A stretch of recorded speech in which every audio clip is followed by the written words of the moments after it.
मुंबई 26 मई 2025। ये मुंबई का आचार्य अत्रे चौक स्टेशन है। सिर्फ 17 दिन पहले इसकी शुरुआत हुई थी। अब सब तहस नहस है। ये कैसा विकास है जो पहली बारिश भी नहीं झेल पा रहा है। मुझे तो जोधपुर में बन रहे नए रेलवे स्टेशन की चिंता हो रही है। परिस्थिती आहे हे आपण दाखवतोय। पूर्णपणे आतमध्ये पाणी साचलेलं आहे। वायरिंग आपण बघतोय, खाली काही मशिनरीज बघतोय, इन आउट एंट्री करायच्या ज्या मशिनरीज आहेत त्या आपण खाली बघतोय आणि पूर्णपणे आपण बघतोय कशा प्रकारे आतमध्ये पाणी पूर्णपणे साचलेलं आहे। मेट्रो सेवा ही पूर्णपणे बंद करण्यात आलेली आहे।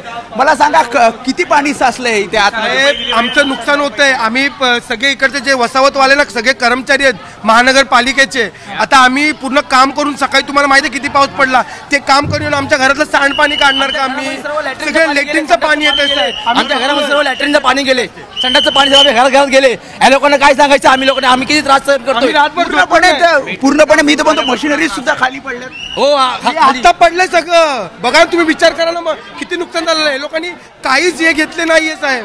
त्यामुळे आपण बघतोय कशा प्रकारे वायरिंग इथे बाहेर निघालेलं आहे। स्लॅब इथे बघतोय, इथे काम चालू होतं। इथे सुद्धा काही ठिकाणी आपण बघतोय स्लॅब खाली पडलेला आपल्याला पाहायला मिळतोय। आणि समोर पूर्णपणे ही मेट्रो सेवा जी दुसरा टप्पा आहे मेट्रो 3चा, तो पूर्णपणे सध्या बंद करण्यात आलेला आपल्याला पाहायला मिळतोय। आणि ज्या प्रकारे आपण बघतोय संपूर्ण हे मेट्रो स्टेशन त्याच्या खाली आपण बघितलं कशा प्रकारे इथे सुद्धा काही ठिकाणी पडझड झालेली आपल्याला पाहायला मिळते। शिवाय आपण बघितलं तर कशा प्रकारे पूर्णपणे नुकसान इथे आपल्याला झालेलं पाहायला मिळतं। खरं तर पहिला पाऊस आहे, सखल भागामध्ये पाणी साचतंय आणि हे शूट करू देऊ नये यासाठीचा प्रयत्न केला जातोय। मात्र जी परिस्थिती आहे या स्थानकावरची ती दाखवण्याचा आपण प्रयत्न करतोय। इथे सुद्धा आपण बघितलं पुढे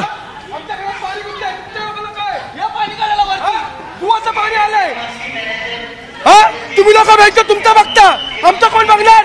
त्यामुळे स्थानिक सुद्धा परेशान आहेत, कारण पाणी सखल भागामध्ये साचलं आणि त्यामुळे काही ठिकाणी इथे जर बघितलं तर स्लॅबचा सुद्धा भाग खाली पडलेला आपल्याला पाहायला मिळतोय। काही ठिकाणी आता काम पुन्हा एकदा सुरू केलं जातंय, मात्र वेळ लागणार आहे, कारण ज्या प्रकारची स्थिती आहे पूर्णपणे म्हणजे आपण बघितलं तर इथपर्यंत हे सगळं पाणी अख्खं भूमिगत मेट्रोमध्ये हे पाणी साचलं। खरं तर उपाययोजना करायला हव्या होत्या जेणेकरून पाणी आतमध्ये साचणार नाही, मात्र सखल भागामध्ये ज्या प्रकारे पाणी साचलं त्यानंतरची ही स्थिती आपण बघतोय। तिकीट कार्यालय आहेत।